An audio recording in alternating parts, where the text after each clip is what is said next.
Welcome back to the Checking the Gate podcast. This is Doug Ferguson. This is Jason Statham. Sorry. I'm Steve Ferguson. I'm Daniel Ferguson. Nathan Ferguson. Yeah, and we are continuing our list of our favorite movies per genre. Last time we covered all-time favorite horror movie, comedy, sci-fi, fantasy, western, and family film. Is that where we left off? Yep. Yeah. Okay. So let's get this ball rolling, guys. Sure. All right. So next, Daniel, what do we have? Our next genre is the superhero genre. Yeah, we decided to give superhero its own genre because I feel like it is kind of becoming its own thing. It's almost like what westerns were once upon a time. Like there was a plethora of them. Superheroes has that genre now, and it's broad enough that it's part sci-fi, part fantasy, part drama. Like it really depends on the film. So we just decided to give it its own category. Yeah. So let's get Nate to start us off with this one. All right, superhero film favorite, Watchmen.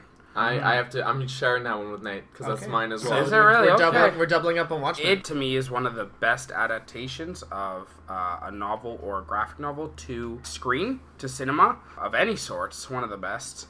Portrays superheroes of all sorts in a realistic setting. So you have superheroes who are just, regular people, and then you have superheroes who are like crazy, well-trained people, and then you have supernatural superheroes, and how would the world react to it? Zack Snyder, what year was it, 2008? That sounds about right. I want to say 2008. Yeah. It's very dark, but 2009. Oh, okay, nice. But it's amazing. To me, it's rivaled by none, in my opinion. Like, I love all the other superhero films, of course, but I can't say enough good things about The Watchmen. I have an unpopular opinion about Watchmen. I actually like the movie ending better than the novel's ending. Well, yeah, okay, this is a conversation that definitely needs to be had in greater detail, but I think you are correct, sort of. Well, I feel it makes more sense in the movie. That's just it. And Yeah. Nate is 100% correct. It's an adaptation. And the ending they gave in the comic series and the graphic novel works fine in a graphic novel, and it's kind of cool. There's also a level that it's not just a giant squid monster, but that there's a telepathic field given off that everybody becomes dreadful of it and becomes afraid of an invasion. Would that have carried over well onto the silver screen? No. I don't think so at all. And not only did they give an alternate ending, but they tied one in that just made complete sense. Mm-hmm. Yeah. So absolutely. Yeah. The ending is, it still captures exactly the message the novel is trying to give, and that is a very tough thing to do, to change a key aspect of the end, because it is a key aspect of the ending what they changed, but the overall message and everything they're trying to deliver stays the exact same. The actors for it, the guy who plays Rorschach, Jackie Earle Haley. Jackie Earle Haley, Yeah. amazing, absolute amazing portrayal. Jeffrey Dean Morgan as the comedian, like all the actors they chose, and just like I was talking about earlier, Billy Crudup as the voice of Dr. Manhattan. Dr. Manhattan is amazing. And the guy who does the body work, I forgot his name, but Greg Plitt, rest in peace. The cast was perfect for the film, like just absolutely perfect, and they did what did it absolute justice. So I think so too. Other than the ending, I think it's very, very faithful to the source Well, material. he used the graphic novel as the storyboards. That's like the best way to go about it, really.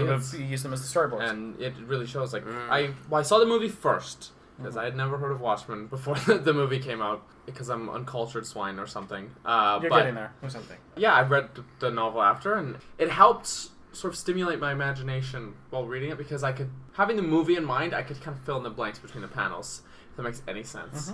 Watchmen is also my favorite superhero movie. I totally stand with you there, Nate, everything you said. Jeffrey Dean Morgan was amazing as a comedian. There's no one could play the comedian. No I one don't could think have anyone done could have done it. No one else could have done it. It's interesting that over time it seems like this movie has kind of gained a negative reputation. It seems like, actually a lot of people really don't like, or at the very least don't care about the Watchmen movie. I'm so perplexed by it. Like when I watch it, it does feel like as good an adaptation as you can make of the Watchmen in a single movie. Arguably, this day and age, they could probably do it more justice in like a Netflix series or something like that. Sure. But in 2009, they finally had the technology and the budget to make a really good Watchmen movie. And I'm not on the bandwagon of hating Zack Snyder. No. And I think that he actually hit this one out of the park. I think it's a shame that not everyone gives this one the chance that it deserves. Yeah. Speaking of technology, they actually brought a special effects technique to the next level. Billy Crudup was on sets doing the motion capture with the actors at the same time as the performer, as opposed to like added in as a green screen later and just having him as a green dog. And he was wearing the motion capture suit while he was on the set with them. That had never been done before at that point. Two birds, one stone. And it works better for all the other actors to know what they're bouncing off of. Well, for sure. Cool, so that's 2 for Watchmen. Oh, sorry. The trailers, still awesome. Oh, the Yes. trailers, yeah. I saw yeah. them on my iPod. They're some of the best trailers because they don't really give away what the film's about. Especially the one with the Smashing Pumpkins song in it. That one's one of the best trailer because it just drops like a few lines in it. Literally the one where it's like, the world will look up and shout, "Save us," and I'll whisper, "No." There's like 2 other sentences, and then a few seconds later you hear a comedian say, "God help us all," and a very haunting, and all the whole trailer is just music and different flashes of the movie. Very effective trailer because it makes you want to watch it, but also, if you haven't read the Watchmen comic, you would have no idea what the film's about other than it's obviously a very dark superhero film. That one was marketed very well, as was 300. If you see the first 300 trailer, I was sold based entirely on the imagery and the tone that was set in the trailer. Yeah, I think that they know that Zack Snyder, being such a visual director, can sell a movie on these like strengths, or at least could at the time. So I'm gonna go with a fairly unique choice, Unbreakable, a film by at the time the great M. Night Shyamalan. At the time. At the time, great. Right after The Sixth Sense, when he became like an overnight sensation, and this was follow up. Although it wasn't as much of a hit as The Sixth Sense was. Over time, it has actually gained that reputation of being one of his greatest films. I think it's definitely. It's I my love it. favorite of It's M. it's Night my Shyamalan's. favorite for sure.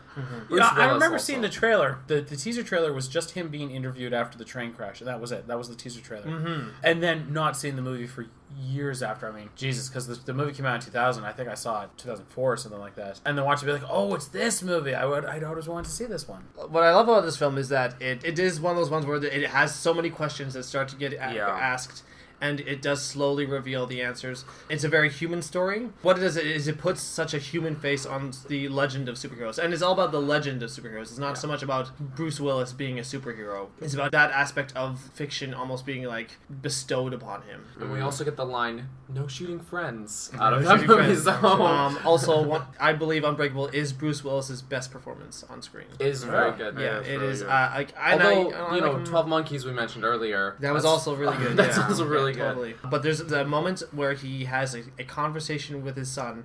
It's just through like they don't say anything because the mother's in the room, but they have a conversation just with gestures and their eyes, and you see so much truth and so much humanity in Bruce Willis's character, and I understood it all, and it was actually a really beautiful moment between a father and a son, and I went, that is Bruce Willis's best performance right there. Yeah. Also, good performance in the film. Samuel L. Jackson as Mr. Glass. Oh yes, yes. Kind of a chilling character. I Yeah. loved it. He's like the complete opposite. Exactly.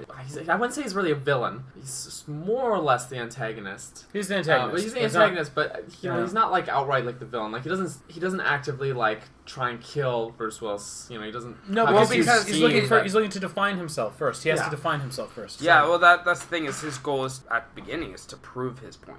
Yeah. To prove his theory, and I love it because Mr. Glass is so sociopathic. I think is a perfect word. And one of my favorite Samuel L. Jackson roles because very rare to see Samuel L. Jackson and not think Samuel L. Jackson. Yeah, you know what that's I mean? true, yeah. Like even as Nick Fury, you're just like that Samuel L. That's- Jackson. You know what I mean? Although Nick Fury in the Ultimate Marvel series is based off Samuel L. Jackson. Yeah. So in that sense, that it's kind of this weird. It's weird Like, cyclical thing. Yeah, but Yeah. there's lots of films where Sam Jackson is just Sam Jackson. Yeah, like this the- film is one where you're just like, this is like really dark and very cool. I love that film. It's a very human story because trying to force this supernatural idea of superheroes onto a person who's like they don't He's- exist. Because he's he's just just a a normal guy. guy, basically. And that makes you also think like it's not real. it's just a guy. And I think that film, I've watched it a few times over the years. Every time it holds up and it gets better and better. Yeah, Could be my favorite M. Night Shyamalan movie. Steven. Yep.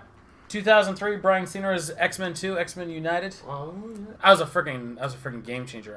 X-Men came out and everybody really liked X-Men and were surprised by it. Yeah. Hugh Jackman became a superstar. Spider-Man came out and then everyone was just like, well, this is really good too. But then X2, you suddenly brought on like way more people on top of it. It did almost the impossible task of continuing the superhero genre and saying, no, this is a franchise and these are franchises and this is a genre that can work. It has my two favorite X-Men in it, which helps, Nightcrawler and Colossus. Oh, yeah. Both portrayed brilliantly. Colossus isn't in as much as I would like, but every time he comes on screen, I get a big smile on my face. Oh, yeah. Nightcrawler portrayed amazingly. Cummings, Nightcrawler right? was really good Yeah. in that movie, yeah. Alan Cummings hated it. Well, because he had to do like The 4 makeup. hours of It's the makeup. makeup. I think it was Yeah. almost 8 hours. It was ridiculous it was amount of a makeup. lot. Yeah. Yeah. But the result, he looks great though. He Like looks the great. time pays off, but it must have been hell to go through. Yeah. It delivers on the promise made in the first X-Men movie when Magneto corners Xavier and he says, what are you going to do when they come for you in the middle of the night and stuff. And it delivers on that in a huge way.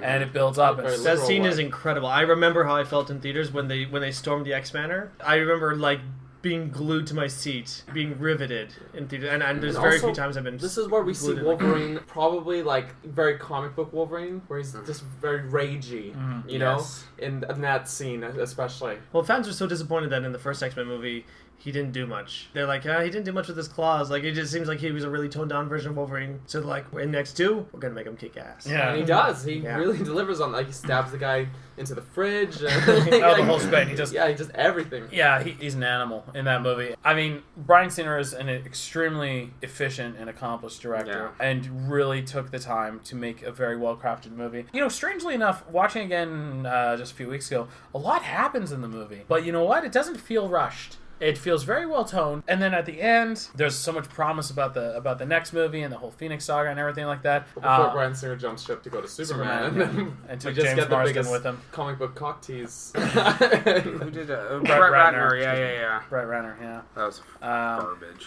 You know, like watching that one again, there's a lot of potential in the scripts and there's a lot of good elements, but Ratner just doesn't know how to juggle them. You mentioned like really disappointing movies. X3 might be the one. That's what I'm saying. Yeah, it was just because Pure garbage. X-Men was so good, and X-Men 2, a superb follow-up, but like better than the first one. It opened up so many doors and so much promise for Yeah, something for bigger sure. and better to happen. I know to this day, of course, Fox will not let it go. But you know, it's almost a shame because a lot of these trilogies, the first one's good, second one is like great, and then they drop the ball on the third one. So, What's our next genre?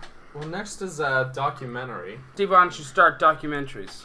From 2008, directed by Marina Zenovich. It is called Roman Polanski, Wanted and Desired. I have definitely mentioned this to you guys before. I've watched, since I've got Netflix, quite a few documentaries because Netflix actually has a really good yeah, they have a documentaries. good roster. But I really, really liked this one. It's Roman Polanski. He's the director of The Pianist, The right? Pianist, Rosemary's Baby. He has turned out some of the most critically acclaimed movies, spanning different genres. It takes an examination of his adult life, because I don't think it talks about his younger years, but his adult life. And Polanski is currently living in exile. I believe he's in France or Italy. He's in Europe. He cannot come back to the U.S. Well, he can, but the instant he sets foot, he's going to be arrested and put on trial for rape. It's one of the most even-handed documentaries, which is super hard to do. An even-handed documentary because it presents him in a good light, it presents him in a bad light, and it presents him on all the middle ground. This is a man who, his wife and unborn child, and quite a few of his close friends were murdered by the Manson family in a house party while he was away on business. And for years was a haunted man and had such immense survivor's guilt and worked to overcome it. And then there was a 13-year-old girl, she was a model, and then there was things that went on in a garden late one night. And the problem is that we still haven't gotten the complete and the full story because she was drugged, so her story is really shaky as well. She's not lying, but the problem is that things are super clouded because she was drugged. And no one's 100% sure who drugged her, too. That's the thing. The problem is that the judge who was overseeing the case decided to make a name for himself and just organized the case in just this horrifically unfair way, so much so that even the prosecution said, hold on, this judge is out of control. Because Polanski's legal rights were repeatedly violated and violated and violated, he just said, screw this. and he left the country, and he refused to come back, even though his victim, who is now grown, and the prosecutor and the defense attorney are like, please come back. We will ensure you get a fair trial this time, and it's not a show trial. But naturally, he doesn't have any faith in legal system, and it's just a huge mess. You feel for him, but at the same time, you're like, what the hell were you doing with a 13-year-old? And a very convicting documentary, very, very good. And so it's Roman Polanski, wanted and desired. Dana, did you figure one out? I did. After much deliberation, my brain was running in circles. I'm going to say right now, I don't watch that many documentaries, but this one is one I've seen only once. In 2010 at the Rio Theater, I watched, it's a documentary called Louder Than a Bomb. It's about slam poetry, and it's a love letter to the art, story of self-expression through art. It's about a lot of teens who, a lot of them grew up on streets or in like very rough neighborhoods. A lot of African Americans that go through a lot of prejudice and how they cope with it through art and through their poetry. There's a lot of these guys who, a lot of these people who are poets, they look like the biggest thugs and stuff, and they come together and they have this intense slam poetry, and it's a really inspirational art piece. What was the circumstance of you going to see this? Really random. Basically, my now mother-in-law, she works for a company that works closely with the film industry to provide benefits for people who work in the film industry. Okay. Anyways, through this weird extension, she often comes into free movie tickets that she just kind of gives away. So this was one that I went and saw. And it really spoke to me as someone who, especially at the time, I was really high in my theater buzz. Okay, Nate? Mine is Exit Through the Gift Shop, a film by Banksy. I don't think it's his first film, but it's filmed by Banksy. Banksy being a famous British graffiti artist, no one knows who he really is. Well, not no one. His crew knows who he really is. Premise behind it, it's a very interesting, very, very interesting documentary. I've watched it a few times, and it's very capturing. Basically, there's this guy who his whole life, like, not his whole life, but for a lot of years, he records every day, all day. Like, he's a guy who literally carries a camera everywhere he goes. And at first it's weird, but you get to know him, and then you just know that he's always doing that anyways. He ends up, through just means of his life, meeting up with graffiti artists and follows them through their daily, and he tells them, oh, they're like, what's the camera? He's like, oh, I'm making a documentary. He learns of the famous graffiti artist Banksy. After like years of trying to, he's like, I need to meet Banksy. Finally he gets a way to meet Banksy, and he's like, I want the world to see everything through your eyes. And so Banksy's like, sounds cool, like, let's do this. And a lot of Banksy's crew were like, yo, Banksy, like, this isn't good, because like your whole thing is you don't want anybody to know who you are, and this guy has a camera on your face at all times. So Banksy's like, look, whatever he records, I'll review it, we'll make sure my face is never viewed. So after like strolling with Banksy for a long time, finally Banksy's like, all right, let's see the documentary. And the dude's like, what? And he's like, you've been filming a documentary, it's been like a long time, I'm pretty sure you have enough footage. And the dude's like, right. So he goes home and like overnight makes this like insane like documentary. Like, it's not even a documentary, it's just literal flashes of imagery. Literally, it's like an image, and it's like static, and then an image, and static, and an image. It's an hour and a half of that. Banksy's like, okay, well, you're clearly insane. And he clearly, and he realizes that he realizes, he's like, you're not a documentary maker. And he's like, there's something wrong with you. So Banksy ends up taking control and says, like, give me all your videos, I'll make the documentary. Guy gives him boxes, and nothing is labeled, nothing is date and time. Oh, no. And He's been recording every hour of his life for over a decade. Every hour. And considering a cassette tape can only hold 2 hours at a time, he's talking about and he's like, look at all these boxes. And he's putting one in, he's like, this one's from 3 years ago, and this one was from last week. They're just all thrown together, and Banksy's like, I'm losing my mind trying to make this documentary. It's amazing. And then the tale turns to view this guy's life, and this guy's like, okay, I've got to become a graffiti artist now. And he turns himself into a guy called Mr. Brainwash. And Mr. Brainwash becomes this huge thing where he does an art gallery show where, like, just like crazy So stuff. Mr. Brainwash is the original guy. Is the original guy. So in Mr. Brainwash trying to make a documentary about Banksy, it flips around where Banksy makes a documentary about Mr. Brainwash. Wow. It is amazing, and at the same time, like, what is, like, this Mr. Brainwash guy is an absolute lunatic. Like, you watch it and you're like, he's cool, and he's very, like, the way he tells stories, and he's a guy who you can imagine being your friend, but at the same time you're like, he's clearly got something wrong with him. But you also get to see like the behind the scenes of a lot of Banksy's antics, which, you know, like things will happen where Banksy did this and Banksy did that, and you get to see the behind the scenes of Banksy setting it up. And one of the big things was him having a dummy in a orange jumpsuit. It was at Disneyland, and hung it in a tree so that when children pass by in a train, there's this hanging guy in a prison outfit and stuff, and all of a sudden the whole park shut down and security are after them and stuff. Like, it's nuts. Very interesting, very, very interesting film, and just the fact that it spins so quickly on its head of Mr. Brainwash making a documentary of Banksy, who flips it to Banksy making a documentary about Mr. Brainwash. What a twist. What a twist indeed. Yeah, that documentary, mind-blowing. Absolutely mind-blowing. Like, honestly, this is the film that got me into documentaries, because I never found a documentary that was, like, worth my time, that I was interested in. That when I say worth my time, I just mean, like, I wasn't interested in, not like, this is beneath me. Like, you know what I mean? This is beneath me. This is not worth my time. No, but I meant, like, I just never wanted to really get into them. I watched this, and I was like, holy cow, like, this is something that is worth watching. You want an interesting story? Bada bing, bada boom. That one was also nominated for an Oscar that year. I don't think it won, though. But it was nominated, so. I'm going with Searching for Sugar Man. Oh, really? Yeah. The premise of the film is that it starts off with this guy telling the story of the Sugar Man. And how he released 2 albums. He was this really tortured soul. And then, like, halfway through a concert, he just gives up and blows his brains out right on stage. What? Wow. That's how this is this guy telling the story of, like, well, that's the story of the Sugar Man, because he never, like, took off. He never had the mainstream success that he wanted. But it turns out that actually he did actually accomplish a level of success, and it's all about how in South Africa, for whatever reason, his music really resonated with the people there, probably due to the conflicts, or like, because it was during, like, well, you know, South Africa has a very, like, troubled history. So actually, like, his albums were huge in South Africa, and the labels weren't even, like, really, it was almost like their little secret, as they were, like, making money off of, like, the South African distribution of, like, Sugar Man's albums. Kind of an inspiring movie in some ways, because it was about an artist who, very late in his career, after thinking that the world turned their back on him and that there was no audience for his voice and what he had to say, it turns out that wasn't true, that there was an audience. And I don't know, there's something kind of inspirational, something kind of cool about that. And I think that any artist, of whether musician or filmmaker or whatever kind of artist, that their voice can be heard and that there is an audience out there. And maybe it just is a matter of time before they're heard and found. It cleaned house at Fifth Avenue. Oh, yeah. Yeah, it came back. It was dropped, and then Oscar season came around, and then it came back and still cleaned house again.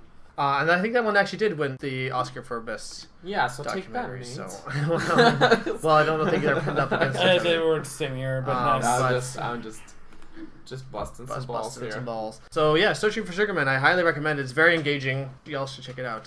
Oh yeah, I also feel like documentaries is really hard because there's so many that I know I've wanted to see for a long time. Yeah. I just haven't because due to time and availability is another big issue when it comes to documentaries. It's hard to watch documentaries in theaters. They don't tend to be in there very long. Yeah, let's move along. Daniel, what's next? Okay, our next genre is the old rom-com. All right. A romantic comedy. Do you want to take it here? All right, well, not many romantic comedies really speak to me. So, Yeah, it's true. you know, a lot of them are just very cookie cutter, almost. Yeah, the thing so is that that's- it's hard to find ones that are special. So, well, the one I'm going with is... Sawtooth. Saw that's the so romantic. Steve just showed me the dirtiest. I love it. I'm going with Crazy Stupid Love, starring Steve Carell, Ryan Gosling, the lovely Emma Stone, Julianne Moore. Julianne Moore. Marisa Tomei. Yep, she's beautiful. This great story. This one of the very few rom-coms where I actually did cry. I'm saying it on the internet. There's one thing also, is the trailers for it took like some of the scenes and really played up the mood. So in the trailer there's the scene where she's telling him, Steve Carell, that she cheated on him and that she's gonna divorce him. In the trailers, they play that for a laugh, where he's like, oh no, and he just kind of slumps out of the car. And then there's like a quick cut and like a whoosh effect, and then she's like, what? And in the movie, that exact scene is gut-wrenching because Yeah. she's telling him this, and you're watching this all sink in, and then there's his denial, and he's like, no, this isn't right. And then he's hearing it, and it's affecting him, and he just needs to get out because it's hurting so much. In the trailer, they play that for a laugh, but in the movie, it's such a heart-wrenching Yeah. scene, yeah. But yeah, I love that this movie kind of takes you for a twist, where it sort of has this setup where he gets a divorce and then he sets out to become a new man, and Ryan Gosling takes him under his wing. It's sort of a bait and switch, because then the later half of the movie, really Ryan Gosling ends up learning from Steve Carell about how to love and all that. Yeah, It's a good film. We cried in theaters too, man. Yeah. That touched me, man. That film's amazing. I love that film. It definitely looks at different relationships and different, how different people act in relationships and everything. So Sort of like why we put up certain barriers and why we sort of block ourselves emotionally. Also, one of the films again where I watched Steve Carell and was like, this guy's an actor. Yes. Like, he's funny, Yeah. but he's an actor. It's my favorite of his roles. Yeah, I mean, I think I first really got a sense of that in Dan in Real Life. But, Also a good movie, yeah. But Yeah. it was emphasized even more in Crazy Stupid Love. yeah. And then what was the water park one? Oh, The Way Back. Way back. Love that. I could go on about that film. I watched that film like twice in 2 nights. Like, I'd watch it and then the next night I watched it again. Like, oh, I could go on about The Way Back. Love it. Oh yeah, Steve Carell did a really different role in that one. He was an ass. But a very realistic ass. We're not talking about that. But yeah, Crazy Stupid Love. We played it at the Ridge. The changeover was at when he bumps into Marissa Tomei at the parent-teacher night. Yes. Like at the very end of the scene, that was the changeover. So I saw that scene a lot. Also, we met at the parent-teacher night, right? Ha! Ha ha ha! So awkward. Yeah. Perfect. Nate. Favorite rom-com? Zack and Miri Make a Porno. Yeah, That okay, is alright. that is 100% a romantic comedy. It is Kevin Smith style romantic it is Kevin Smith, just like Red State is a Kevin Smith style horror film, but it's still definitely comedy first. But at the end of the story, it is a love story. It's hilarious through and through. Definitely, I think it's a rom-com directed more towards the male demographic than the female demographic. One of the best improvised lines ever from Justin Long. Oh, when he's talking about No, he goes, the movies. you better shut your mouth or I'll fuck it. I thought it was. But there was some deleted scene where she said, "Oh, you were in this." All male like Glenn Ross. Well, more like Glenn does Gary, who. Yeah, he just goes off about all the porn titles. Yeah, and then all the porn titles. That's in the cut scene. Justin Long's funny. He's a funny guy. I love that line. I say it all the time. People never know what to think. But yeah, Zack and Miri Make a Porno, Seth Rogen, Elizabeth Banks, Craig Robertson. Just a great cast in that film. Justin Long. You know who else loves that movie? Richard Mogg. Does he really? Yeah, he's that Richard makes a lot Mogg. of sense. He I loves believe Zack it. and Miri. That makes a lot of sense. It's but yeah, it's because Also, it's Jason Mewes. Jason Mewes is great in the film. I love him in that movie. Lester. And He Lester, goes, and then that's a great porn name. okay. He's like, we get to have porn names. Great line. Great line. Yeah, that film's just very touching, which is shocking because it's about making a porno, but it is very touching. Well, it's because it's so easily summed up in kind of like it's about love when it seems all everyone cares about is sex, and then somehow there's actual love that's formed there, which is love in unexpected places almost. Yeah. You know? And it's that feeling of like when you love someone and then you fight with them and you're like, fine, bye, see ya, and that whole thing. So I like that you mentioned it was geared towards men because Kevin Smith, he's smart this way. He's a man. He writes based on what sort of movie he would like to see. So he writes for men. He's not guys like Gary Marshall who write, this is what women want to watch sort of thing. And sometimes he's right. Sometimes he's really wrong. who's this dude? Gary Marshall, he's Pretty Woman, Valentine's Day, Mother's Day is coming New up. Year's Eve. He that's his thing now. That's Where he his makes, thing. he's like, there's a holiday, I'm gonna make a movie about it. Yeah. An He needs ensemble. to stop. They're all horrible. He's had a few good films in his past, Yeah. but I think those days are past. I don't like it when writers try to write for other people because sometimes it can be really wrong. Just it's inauthentic. Kevin Smith, no, he's writing a type of romantic comedy he would want to see. He's writing for him, and as such, he captures it authentically. Another thing that this movie did for me was really see Elizabeth Banks in a different light. Yeah. Because Elizabeth Banks, although she's drop dead gorgeous and has the leading lady look, she's secretly a comedic character actor. And this was a chance for her to be really funny. Toe to toe with Seth Rogen. Don't underestimate Elizabeth Banks. She is an incredible talent. Douglas Ferguson? All right. This movie I connect with very deeply. High Fidelity. Oh. By definition, is a romantic comedy, but Mm. it is definitely from the man's point of view of the complicated relationships and all the things that make us who we are in our romance lives. As he breaks down the loves of his life and how they've destroyed him and turned him into the bitter, jaded music lover that he is. And there was a point interesting. there was a point in time where I looked at this and like I could be this guy in 10 to 15 years if I don't watch my step. Possibly less. Maybe 5, could be 7. Well, at the time, now it could be 5, maybe 7. At the time, I at thought the it was. time, I was I like in see. my early 20s. Yeah. Fair enough. So 5. Maybe Maybe 7. 7. Yeah. Incredible insight into relationships. Incredible insight into the psyche. Brilliant performance by John Cusack. Yep.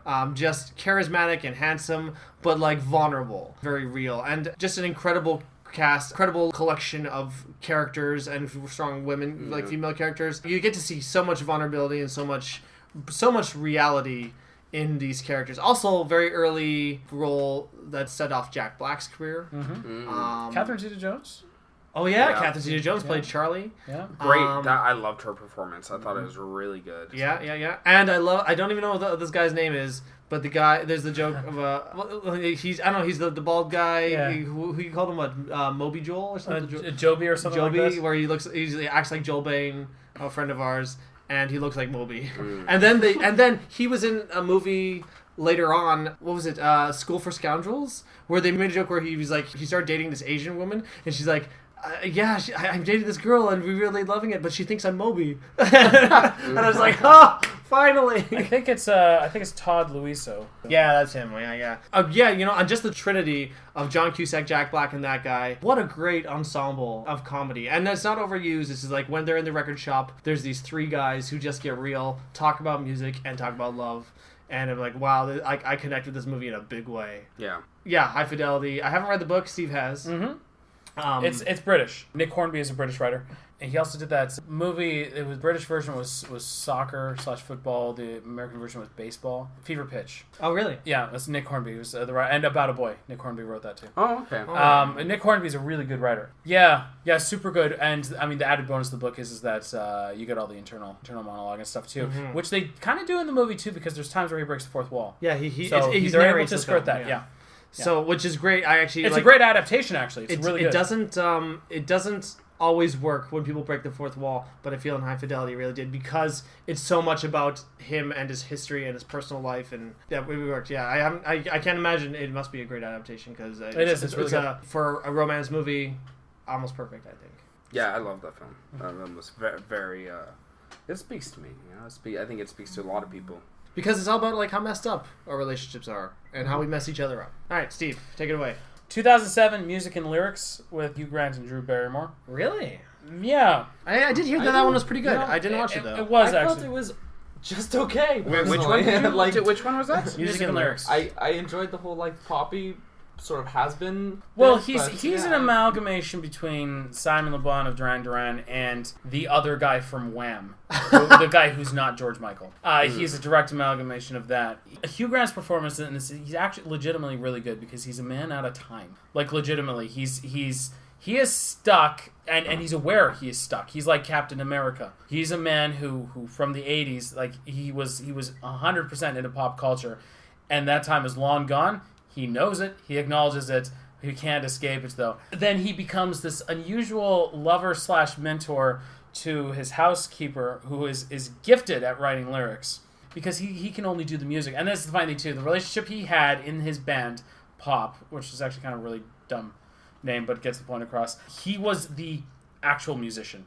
So basically, like, he was the one who wrote the music and basically performed all the instruments, and then all the other guys and the main guy who had a successful solo career afterwards were just basically the faces. He was the legitimate musician, and now he's down in the garbage. But anyways, he has this role over Drew Barrymore's character where she's suffering from such a massive inferiority complex, because this professor she had an affair with once completely annihilated her professional life and her personal life. The interplay between the two I found was super, super fascinating. It does hit a lot of the rom-com notes and beats, but that's what it is. That's just the kind of movie it is. sometimes the formula works, and it's all about doing that formula really well. I won't necessarily fault a movie for being formulaic if at least it does that in a way that is kind of unique. And also, the thing I liked is that Hugh Grant is noticeably older than Drew Barrymore.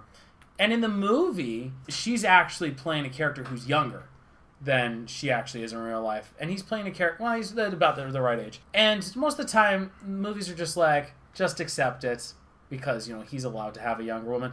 This actually kind of addresses it. And it kind of addresses some of the issues with having such an age gap in the relationship, and they're not really seeing eye to eye on a lot of the issues because of the age gap. It addresses it head on and it incorporates it into the plot.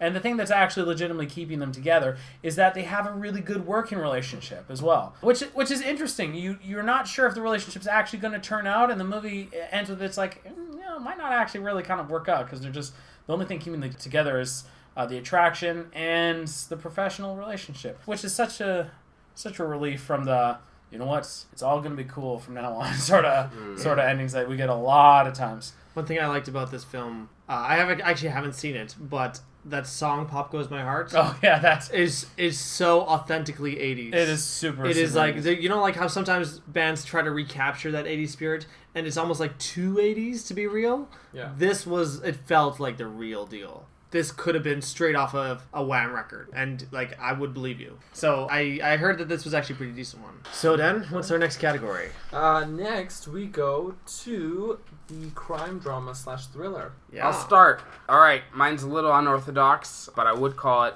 like a crime movie and a thriller, even though it's got huge amounts of comedic, levels in it. But Lucky Number 11. That's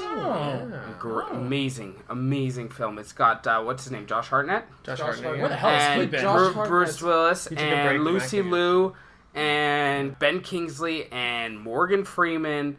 Just an amazing good cast, cast, and an amazing song by, what's his name, Ralph J or something? J. Ralph. J. Ralph. The Kansas City Shuffle. Oh, what a theme What a song. great song. What Oh my a gosh. great, if you buy it on iTunes literally right this second. J. Ralph, that was I think his first movie that he did, and after that he just started doing scores for a lot of documentaries. Really? Yeah. Wow. Okay. Yeah, I saw his name in a movie I watched called Finding Vivian Meyer, and I saw his name, I think J. Ralph. It was in the Kansas City Shuffle, J. Ralph. Oh, he's great, man. Yeah, but the film is awesome because it has huge amounts of comedic level, but also there's a lot of stress to it. Where it's like, man, this guy is having the worst day ever, where he's put in a situation. But you can also tell right from the start that he is hiding something.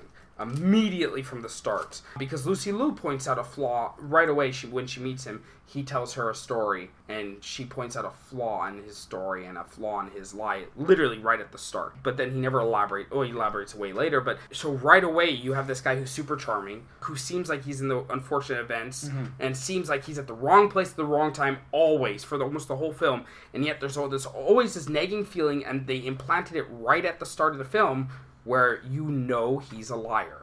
Right at the start of the film, they implanted it. And that, to me, is the greatest filmmaking, because you feel for this guy. You're like, holy cow, this guy's in the worst situation. Pit against two major gangsters. You have the Jew gangsters and the black gangsters. That's really what they are, as racist as it sounds. Well, no, I mean, one of them is called the Rabbi. Yeah, and... So, I mean, there's no bare bones about it. Yeah, and he's literally... the Rabbi and the boss. Exactly, and he's basically being tossed around between the two. Why is he called the rabbi? Because he's a rabbi. Exactly. And he's being tossed around the two, so you're like, this guy's in the worst situation. Yet the whole film, you're like, he is hiding something. Who is he? And that's the big question of the film is, who is this guy? Who is he? But again, as I said, huge amounts of comedic level, but damn, it is a thriller. Because the amounts of awesome, detectiveness and violence and, gun downs and the whole 9 yards. Lucky Number 11, I could watch it a million times because that film is outrageously good. A lot of mystery, a lot of intrigue, a lot of witty banter. Yeah, great amount of witty banter. I love the witty banter. No. Just really clever. Yeah, I thought it was very smart filmmaking. Very clever film, yeah. A little mixed reviews from critics, but I don't know what That's they're because talking critics about. are wrong. Critics can be. Have you seen it, Daniel? Yeah. Okay, good. I also want to say Josh Hartnett. Pretty sure he is a cross, some weird genetic experiment where someone took Ewan McGregor and spliced with Brad Pitt, and that's how they came up with Josh Hartnett. The There's director, just some angles. I just see it. That's all I see. the director Paul McGuigan, he is apparently directing 2 episodes of the Luke Cage series. It's just it's a fun watch. It's a very fun watch because you just have a hoot watching it and just a great time and get to see Lucy Liu's face, what her actual reaction is when she sees Josh Hartnett's penis. So she didn't. Does it look like overwhelming joy? Yep. Sweet. Crime thriller. I'm going with Michael Clayton. I still haven't had a chance to see that one. Yeah, actually, me neither. I actually got recommended this movie by, believe it or not, Kevin Smith. He tweets you specifically. He's He's like, hey, Doug, Doug, check out check out Michael your Clayton. podcast. No, I was listening to an episode of Smodcast, and he was talking about movies that he was really digging. And he's like, yeah, Michael Clayton. I watched the movie once, and I thought it was pretty good, and then I just wanted to watch it again, and then I every time I watch it, it gets better and better and better. Michael Clayton is, like, hands down, like, one of the most incredible crime screenplays I've ever seen put to film. Don't watch the trailer. Don't watch the trailer. It ruins some of the best bits. Oh, okay. And like, there's a lot of it that, like, I just can't believe that they put so much of that in the trailer. It's about a guy who is having mental health issues, played by Tom Wilkinson. He knows something about a large corporation, and he's going through, like, this moral dilemma, and then he has this breakdown in the middle of this a meeting that's recorded, and he takes off all his clothes and just runs around going like, I am the prince of I don't know, he could be saying I'm the queen of France for all that matters, but and Michael Clayton is this, like, he's like a tidy up guy. The thing is, it's hard to even explain the plot because it's not a difficult plot, but there's a lot of twists and turns, and it's hard to kind of elaborate because but what I will say is that it's just incredible performances all the way through. Tom Wilkinson is incredible. Tilda Swinton is really good. She won the Oscar for her role in this. George Clooney, he's very George Clooney in it, but he's good George. Like, he's not. He's not Tomorrowland George Clooney. No. It's not a phoned in performance, but he's not known for being, like, a character actor.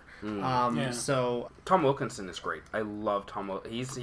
He's an actor where people know his name, but you know, he's not brought up a lot in conversations. But you'll spot him in so many movies. But you see him and you're like, oh, there he is playing the mob boss. no, not always. This is the thing. He's actually this is but, another case where he's a bit of a character actor too. But a lot of people don't even know about him. Is he British?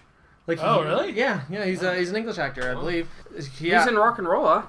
That's popular British character actor. And Best Exotic Marigold Hotel. So I highly recommend Michael Clayton. I think that it's just such a great, perfectly written and directed film.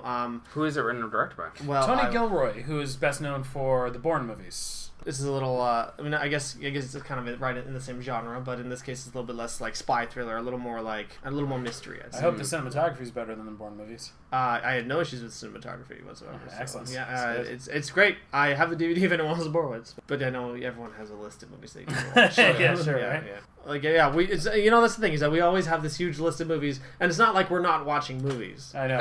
We're clearly watching movies. Yeah, it's just there's so many great movies out there. But I'd say, hey, you guys should check out Michael Clayton. Steve.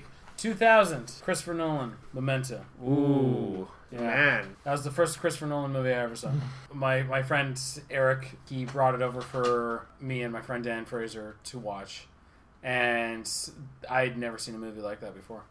It's the story about Guy Pearce, who suffers from a form of brain damage, a form of amnesia. I can't remember. It's like antegrade recursive amnesia or something along those lines. It's a real condition, exceptionally rare. He says in the movie he has no long-term memory, but that's technically not what it is. It's the inability to transition from short-term memory into long-term memory, so he can't hold on to any new memories. After a trauma where he came in on his wife being raped and beaten, and he took out one of the guys, but he didn't see the second guy, and the second guy gives him serious head trauma.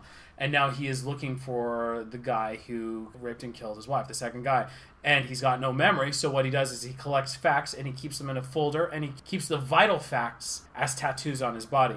He learns through conditioning which does not work through memory. And that is how he learns, but we learn that there's a faulty process involved. And even some of the memories that were from before his head trauma, some of them might be a little shaky too.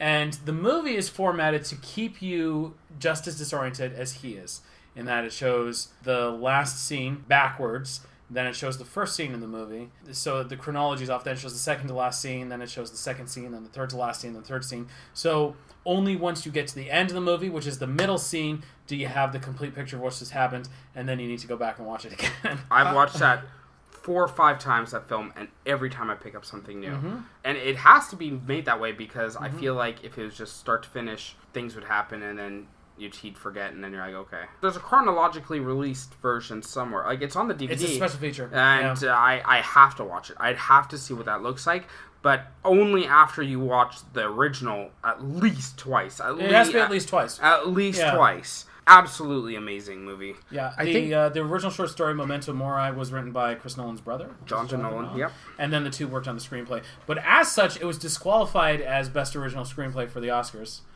because of that. Boo! It lost best editing to Fellowship of the Ring. What? Yeah, which shocked me. I was like, look, I get it. Editing a movie like that is really, really tough. But look at Memento. Like, that was actually basically the year I gave up on the Oscars entirely. Like, I just gave up on them because it was just like, and the award for the best Lord of the Rings movie goes to Fellowship of the Ring. Oh. It's just like, for the love of God. I think people almost forget how groundbreaking a filmmaker Christopher Nolan was. Yeah. I think we're a little spoiled now because like now it just kind of seems like people are trying to match him. But at the time, like the Memento, it wasn't unmatchable. It was a really incredible like splash. Like it wasn't his debut film, but it was his mainstream breakout. We watched his debut film following. That was a head trip too. It was fascinating, but it was not the same quality. No. But I mean, like, it was clearly also. But it was also debut underground sort of film. Yeah, no, it was. That's one you could definitely see like playing at festivals and stuff. But Memento was like it felt earth shattering, like that kind of movie. I almost forget like how amazing that was at the time. After I saw that movie, I followed Chris Nolan. Any movie that he was going to put out, I was going to watch. Although it took me a little while before I finally got around to watching Insomnia. Mind you, I really liked Insomnia too.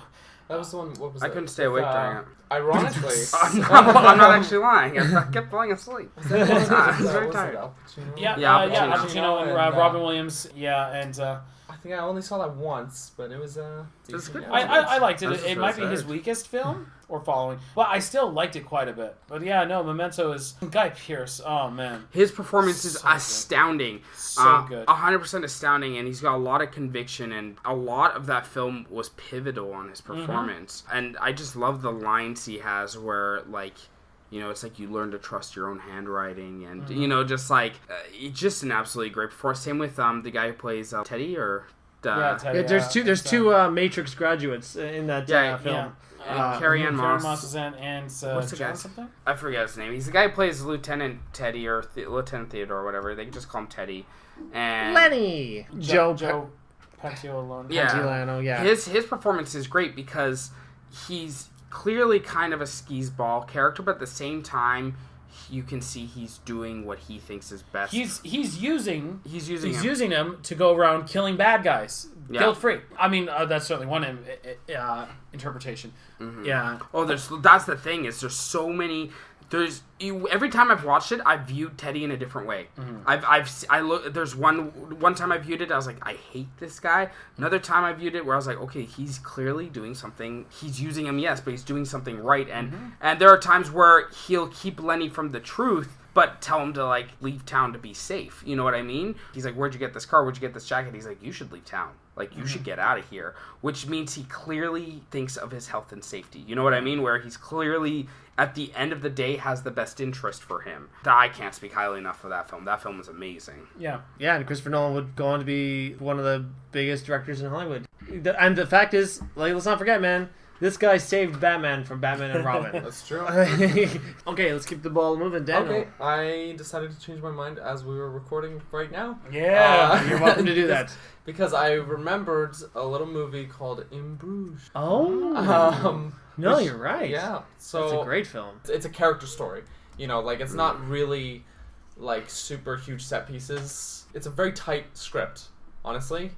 Oh, 100%. Martin McDonough, the writer and director, is a playwright, and that's why, like, it's clearly something that could only be made for the screen. but it reads like a play. It doesn't Yeah. just read like a play. The scenes feel like a play. I feel like you could almost make it into a play because Well, these all days- the scenes these days, are for just sure. like it's in a room like this, and then it's in a room like. But- And sure, there's a big yeah. chase scene or whatever, but that's like how to branch out. But a lot of the it's like room, room, room. But again, such a tight script that you're so into it. Oh man. And the character building in the film is really good. And you've got these two hitmen. You know, you've got your young brash guy, and then you've got your seasoned veteran, as it were. Yeah. You know, and the way they play off each other is it's just this really great real interaction between characters. Like a really tight script, I feel. And it's Ralph Fiennes, right? Or Fiennes? Ray Fiennes. Ray Fiennes? Yeah, Really? Ray Fiennes. Yeah. Yeah. Well, but it's him in It's it, him, right? yeah. He is he's great in Fresh that off the film. heels of Voldemort. and Colin Farrell in this film. This dude is a contract killer, and he murders people for a living. And you're watching this film, and your heart is breaking for him, and Yeah. your heart is aching for this guy, and just an absolutely amazing performance because. I think it's one of his best. Oh yeah, Colin Farrell's and best performances, you know, for sure. there's a lot of great scenes between the two leads. Their interactions are very real. Yeah, And Brendan Gleeson as well. Yeah, hits out of Brendan the park. There's some scenes where it's not even like he's not even like really trying to act like really well. It's just he does. It's just like there's this monologue he has where he's playing off Ray Fiennes, and where he just has to stand up to him, and he's like, you know, I just need to give this kid another chance. I have to. Something about the way he says, "I have to." It's almost like it's coming from like he's got another chance. It's got this like there's something deep within him that he's like I'm sorry, I have to. Like I just have to say fuck you. Yeah. And do this. Yeah. And I know we've been through so much together, but I have to. And Ray Fiennes is a nut job in this. Oh, yeah. Like just a nut job, but like cold, calculated, like horrible human being of a nut job. Well, yeah, as being a contract killer's boss, you know. Yeah. But you could see that they have a long history, and it's not like they don't know each other. Like it's all. That's what makes the film so great. Is those three characters have known each other for what is clearly a long time, and they have a very good relationship, and that's part of the tearing in the fabric there, and And it's hilarious. it's so Like, Oh, it's so funny. It's very quippy, you know. Again, Yeah. well, like It's- Clean Number 11, witty banter. Yeah, Like, yeah. like witty banter. Have you thing seen is- that one, Steve? In Bruges? Yeah. Not yet. It's okay. up and down. I've only seen it once, but Really? it's stuck with me. Oh, Because it's a really it's good great. script. I don't know, maybe it's a trend I've noticed, like going through what a lot of the films I like, but I like these sort of very character focused stories. And this one just like really hits a nail on the head for me. ding ding. Yeah, I think that's it for crime drama, right? Yeah, So, yeah. So we got to go into a little more fun topic: Mm. B movies. Doug, why don't you define a B movie for us, given that B movies, I don't know, that the cinema's changed the last decade. It's not even really a genre. I feel like I just want to incorporate this one because it's a little bit fun. A big movie could be in any genre, but these ones are sort of like the bottom tier quality movies, and it could be something that's sort of intentionally cheesy or something that just failed spectacularly. It could be anything like that. It used to be just that it was the low budget. The B reel would be the low budget like double feature of the like the main Hollywood film. Now, B movies can be so much more, and sometimes it's just about a movie that. I always thought B was for bad. Because it But was you just know, bad like, well, movies. sometimes they're bad, but sometimes they're also amazing. Yeah. The thing is, there are B movies that just aren't worth your time. There's tons of them out there. Insecticidal. The room is genuinely. I feel like it's actually I legitimately. couldn't get through it. It was very boring. I felt Doug had a Quotable. B movie night, and we all wanted to see The Room because a lot of us hadn't seen it before, but we knew the quotes and tried stuff. to warn you And all. Doug legitimately was just like, "Guys, it's not as funny as you think it's going to be." And my God, I wish we listened to him. I was one of the ones who wanted to see it. I got Same so with me. Same with me. bored. It's because it has no sense of story structure at all. But anyways, we're not here to talk about the B movies that we hate. We're here to talk about the B movies that we love. Doug, why don't you Our say favorite. yourself? I'm gonna open up with this is a spectacular failure. Unlike The Room, this is a spectacular failure. Miami Connection is Great film. Oh my is God. such is so incompetently made in all the right ways. Can I just say, The Room, you were saying there's no story focus. I feel the same thing with Miami Connection, yet at the same time, that film somehow kept me so encompassed because I was like, why are they all of a sudden fighting ninjas? Like, just that kind of like, and that's a very real question I had. And when I asked everyone in the room, they said, we don't know. And That's the kind of movie it is. And I was like, oh, I thought I missed something because I did walk in a little late. I walked in, I Sure. think, 15 minutes late into the film. Oh, what's the story behind the because you said there was some kind of story. What's the story? I don't know. No, not the story of the film. Behind the No, here's the best part. Okay, this is the beautiful thing about the world of today. This movie was a horrendous box office failure in the 80s when it came out in 1987. Just a huge like flop. It wasn't even like a big budget film. It just nobody wanted to watch it. Buried, forgotten about. Until 2009. Fast forward many years later, and this guy like buys this randomly on eBay. He watches it. He's like, "Oh my god, this film is amazing." He happens to run Draft House Films. He's like, "I got to distribute this." He calls up the guy, one of the producers, YK Kim, who plays the main character Mark, Mark the Taekwondo Glee YK guitarist, Kim, the producer, the star playing Mark. You should have just gone as he's YK like, Kim. I saw your movie. I think it's amazing. I want to distribute it. YK Kim's like, ha ha ha, hang up. He just legitimately thinks this guy's just like trolling him and making fun of him. Like years later, he's like, how dare you come and like make fun of me? This has been a Calling me up and but the guy is so persistent. He keeps calling him. He's like, no. I really think there's a market for this movie. Please, like hear me out. Can you please give me the distribution rights? And eventually, YK Kim gives in, and it starts more and more to get this limited release. And so only within the last few years, it's been picking up more and more and more steam because it is this incredible masterpiece of horrible filmmaking. Just a hot mess. A mess of a film. It's basically about a martial arts school who are also like a Band. And They're a rock band. They're a rock band, Yeah. and there's drugs, And they're all, there's a cocaine thing in there, and they're trying to like, and cocaine's bad, you see. So they're gonna try to like, there's some fights. fighting. And, look, Someone's dating someone's sister. Oh, yeah. I don't know. My only complaint is that the musical numbers go on really long. Yes, they do. And uncomfortably long, and that's my only complaint. On that, I could watch this movie over and over. It's just so great because you just go like, okay, what is happening?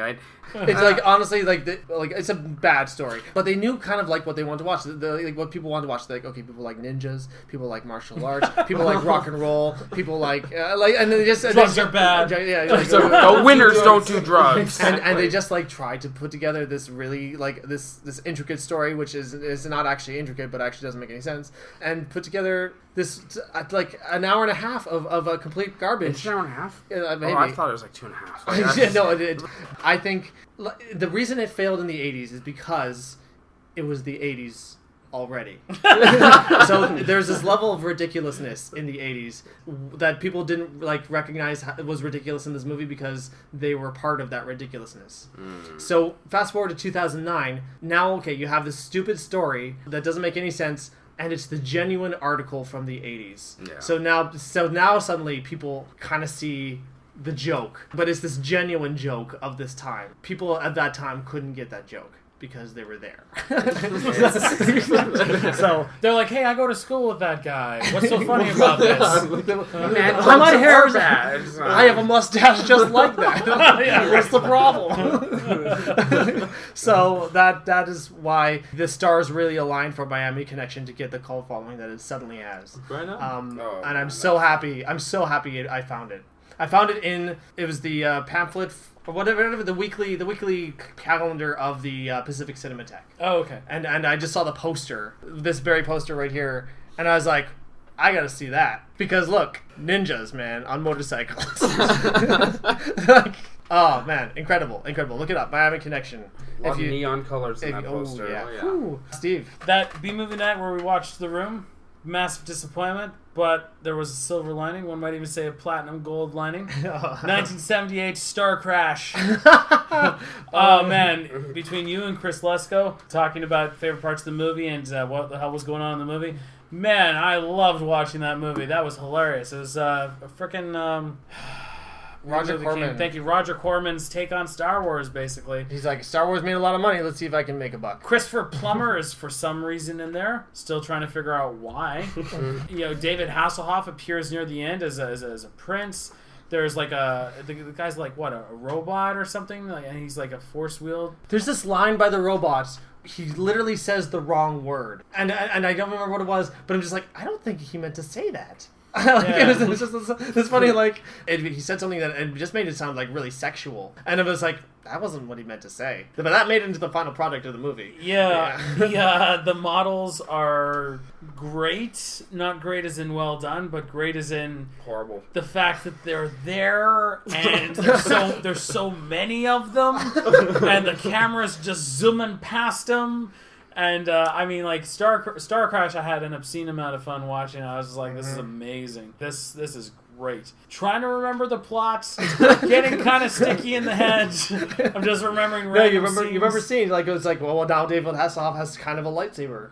Yeah, and it's well, like, yeah, right. Yeah, and then our friend Chris Lesko, he kept on having to say, "This is the Corman version of the Force. This is the Corman version of C-3PO." Lesko loves the movie too. He was so happy how much you like that movie. By the way, I bumped into him recently on the SkyTrain. He's like, "I'm just so glad that Steve said."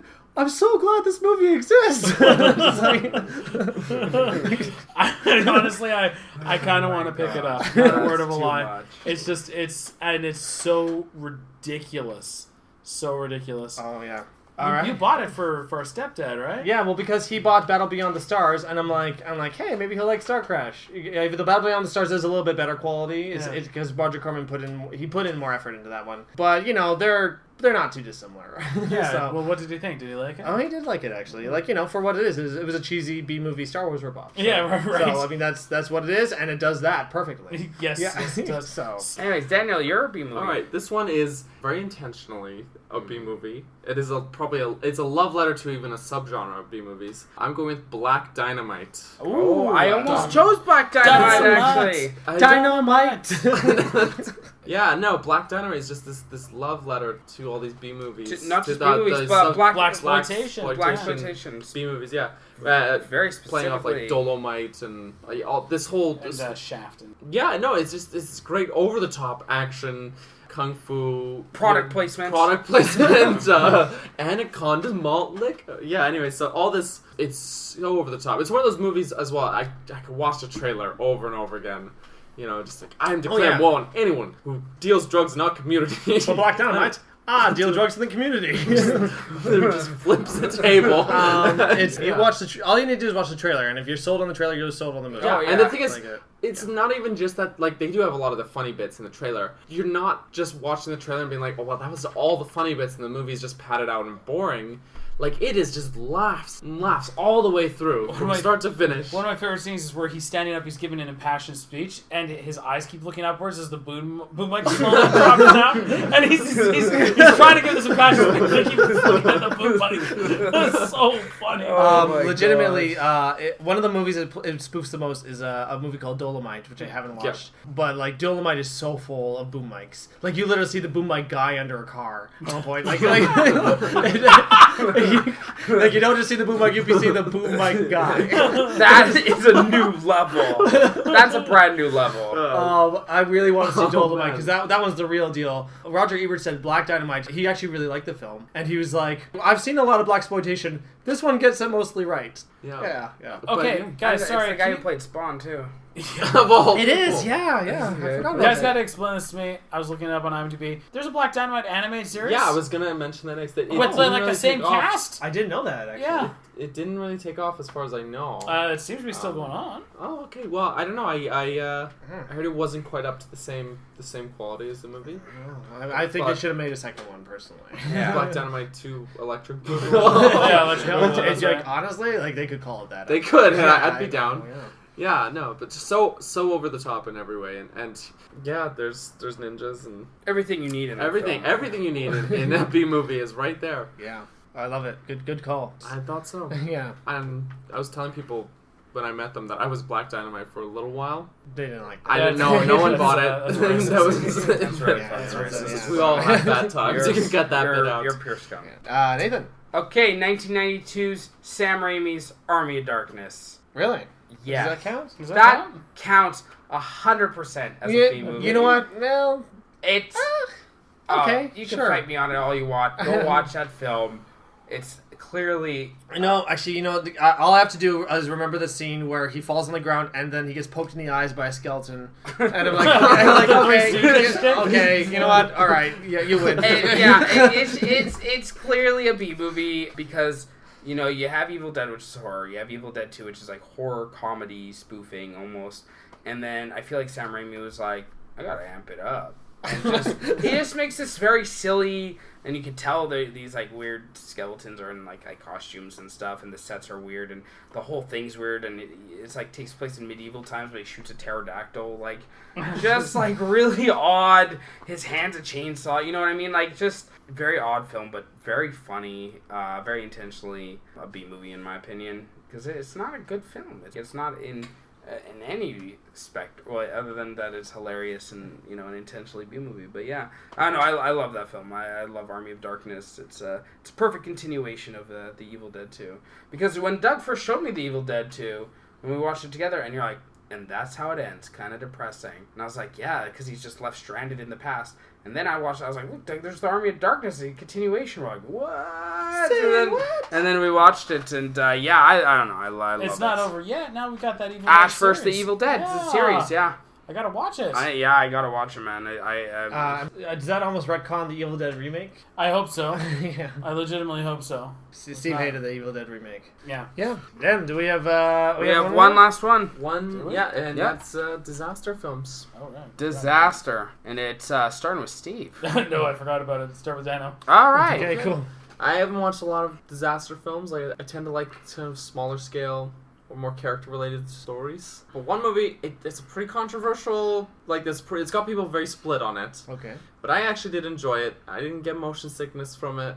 But you and I have the same one. All right, I picked Cloverfield. Hands down, Yeah. same. Cloverfield was awesome. Cloverfield was awesome. Why is really it like that controversial? Because a lot people of don't like just it. hate People Really? hate Yeah, that they don't film. like it. Screw those But you know people. what I really liked is that you don't see what it is for most of the film. for most of the film. But like, there's that mystery that and A it lot played of out people really thought well. it was a Godzilla remake for a long time. A lot of theories, people thought it was Godzilla.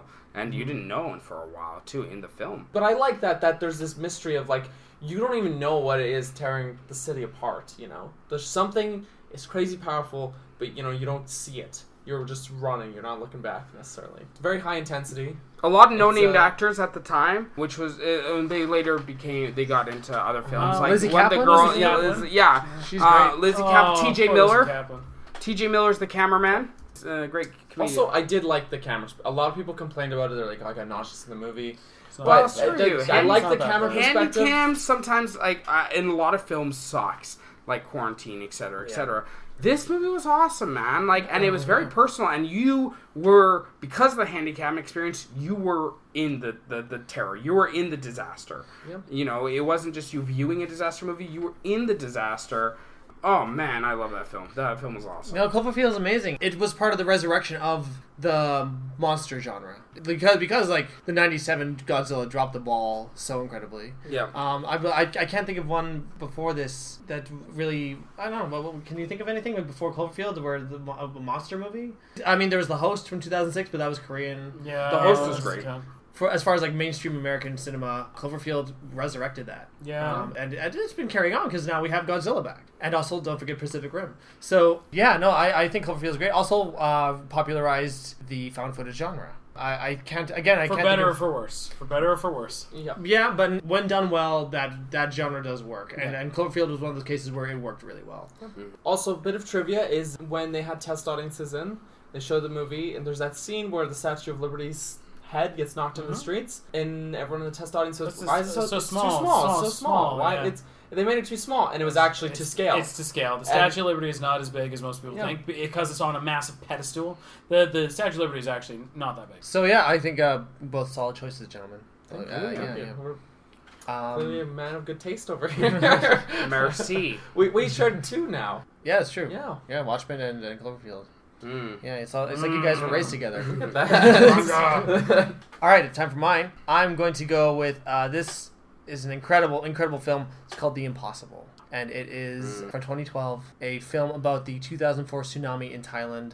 Follows a family who was vacationing there, and apparently very true to real life. The survivors watched the film and they said there's only a few things that were kind of over dramatized, but you get a sense of the scope of the disaster, and from a very large scale level as well as a very personal level. There's a lot of scenes where you're following Naomi Watts as she's being submerged, and so you kind of see the camera's point of view of in the water and all the debris and all the wreckage, and as she's getting torn up by it is so intense. It is so heartbreaking, but it's not hopeless, and that's one of the things I like about it, is that you don't walk away going well, I guess I might as well just go wax myself in the bathroom because I could die at any moment, so why don't I just start now? But it is an incredible filmmaking, sadly overlooked at the time. I haven't met that many people who have seen it, but I always recommend it, and I always recommend not watching the trailer because there is the way that the movie is structured. There's a lot of things that are big reveals that if you watch the trailer, they're not big reveals. Yeah, Tom Holland, who's playing Spider-Man. Yep. That was his first big role, and I was really impressed with him. So when I heard that he had become Spider-Man, I was like, all right, the kid can do it. This kid can do it. Naomi Watts was nominated for an Oscar. She won tons of awards, but the most underrated performance in there is Ewan McGregor. He plays her husband, and his performance. There's a part where he made me cry. He just made me cry, and he's so good. And I feel like he had a few accolades, but not nearly as many as Naomi Watts, and I feel like he deserved it just as much. Y'all gotta watch The Impossible. It is one of the best movies I've seen in the last 5 years. Right now? Do you own it? Yeah, I do. So y'all I'll want borrow it. Yeah. I'll watch this. Okay. Toy Story 3. We're glad you didn't say Saw 2. We're gonna go all the way to the other end of the spectrum. I apologize right now. Gotta be honest. Independence Day. Okay, honestly, that film's awesome. Okay, Nobody can lie. here's the thing. Roland Emmerich, by the way, 97% of his movies are trash and stupid, and I hate them. No, I think that's too high percentage. I think let's say 80%. 80% of his movies are trash. I like Stargates. Yeah. And He did Stargate? Yeah. Ooh, that's a great film. And I begrudgingly enjoy Independence Day. I have a hard time thinking of anything else. Why begrudgingly? Okay. It is an enjoyable time. That's just it. Okay, listen. Independence Day is stupid. Oh, it is a yes. dumb movie. It is basically, let's take one of those 50s alien invasion movies where, flying saucers come and destroy everything, and let's make it again because we need one of those. Some of the acting choices are bizarre. Very stereotypical. Yeah. The old Jewish man. the guy from Taxi. The gay guy who's got to call his mother. Us. The woman who is so excited at alien life that she ignores she ignores everyone because she's obsessed and has to die as a result. We gotta save the dog. Will Smith punches an alien. Yes. Now, the guy who plays Brent Spiner's in it, right? Yeah. Now, does his character die in it? No, apparently No. not. He's coming back for the next one. Yeah, but didn't you think he died in it? I thought he died. I thought so. I I think that I think he did die in it, and they're just They're pretending that he retconning didn't. it. They're Yeah, just they're like, retconning no, it. he didn't die. He was just. He got You got a a bubble. very big owie. Yeah, you got a. Remember that was from George of the Jungle. Nobody dies in this movie. They just get really big boo-boos. And the next scene, the guy's standing there with an ice pack to his head. After falling off a cliff. That's right, that was good. Okay, but the thing, and the whole computer virus thing is so immensely stupid and makes no sense. Randy Quaid, the conspiracy, the alien abduction guy. I mean, I can go on and on about all the dumb things in this movie, but when that movie is on, I will sit down and watch it. It's a good time. There's some films that you just turn your brain off and you just watch. You know what I mean? There's some films where, for instance, Shoot 'Em Up. Shoot 'Em Up is almost like a parody. It's a parody of the genre.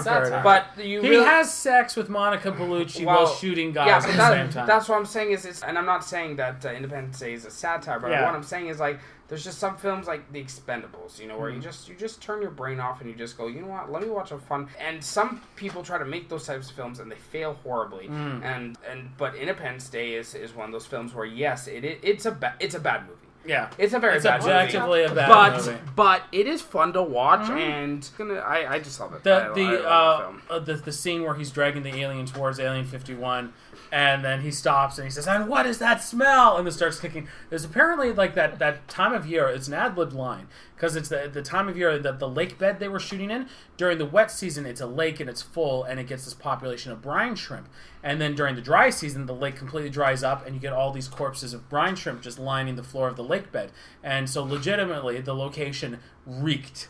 And so when he angrily shouts, "And what does that smell?" It's because he was going mental because the set stank. Wow. Like that's great. Yeah. I can't like Independence Day. I have now. Here's the thing though, is that Roland Emmerich though, in my humble opinion, that was the one that I can get away with turning my brain off and watching. The ones afterwards. Did he do like 2012 and Day After Tomorrow? Yeah. And that's him. what 40,000 BC or whatever the hell it was called. Actually, 10,000 that was kind of funny. That though. was funny, but BBC don't was- watch it again. No, Watch it no, once. watch it. That's That going was back to the dumb. B movie. We were in the theater with tons of people, and like, Yeah, that freaking thing. and then we were laughing so much, hard. and nobody else was. That guy. I need to find that scene. He did, and then he tried to be intellectual by releasing this movie Anonymous, which apparently isn't that bad. Yeah, it was okay. Yeah, Where it's like, was Shakespeare a real person or was it someone else? Okay, well, here's why I'll watch Independence Day. Will Smith, Jeff Goldblum, Yeah. Bill Pullman. Yeah. Like, there you go. There's 3 good reasons right there. You know what? The new Independence Day is coming out soon, and they released a trailer, and it's Liam Hemsworth with Jeff Goldblum, and they're flying around, and I think it's Big Ben, the tower. The clock tower. yes, It starts falling down, and then Liam Hemsworth's like, "Wow!" And then Jeff Goldblum was like, "Yeah, they like to destroy monuments. That's what they do." And I was just like, "That is so self-aware. That's amazing." That line is that I was like, "Okay, I'm definitely seeing." There's only one line in that movie that legitimately actually pisses me off. It's when they devise the plan and they say we got to attack at this time. They send out over Morse code, and the British get it, and they're like, "Oh, it's about time the Americans saw something." That line actually legitimately pisses me off. that's almost that's too like yay too America. yank wank. Yank wank. Yank wank. That is too yank wank. Yeah, totally. Yeah. Let's also not forget that the special effects hold up. Oh, yeah. For 1996, these were incredible special Yeah. effects, and they legitimately still look decent today. Yeah. So there are definite pros to this movie. Again, I'm in the same camp as Steve. I wouldn't classify it as a favorite because I just feel like I justifiably can't. But it is engaging, and it's a charismatic movie, and wins on those fronts entirely. Yeah. And I haven't seen The Impossible, so there's that. Okay. Well, we're done, hey? Yeah, that's we it. got That's a through lot it of all. genres. Covered a lot of ground. I know there's other genres out there, folks. Maybe we'll do this again sometime, or maybe we'll flip it around and talk about worst movies at some point. Yeah, Worst that'd of be- each genre. Yeah. But for now, I think we really accomplished something today, guys. So thank you for joining me on the show. You're welcome. Yeah. How do you guys Thanks feel for about? Having us. How do you feel about it all? Good, thanks. Right. How do you feel? Right? I feel like I had a good time recording. This is great. Yeah. Thank you for listening to the Checking the Gate podcast. Please share your thoughts. Some of your favorite movies from your favorite genres. And we'd love to hear back from you guys. And please subscribe on iTunes. Please like us on Facebook and follow us on Twitter at Checking Gate Cast. And go to checkingthegatepodcast.com and listen to Steve and I talk more on Music A to Z podcast and all that stuff. So Sorry, honorable mention, Saw 2. Saw 2. Have you seen Saw 2? I've never seen any of the Saw films. Saw 2 is the one I have seen. And let me tell you, don't do it. Okay. Thank you so much for listening to Checking the Gate podcast. We are moving on.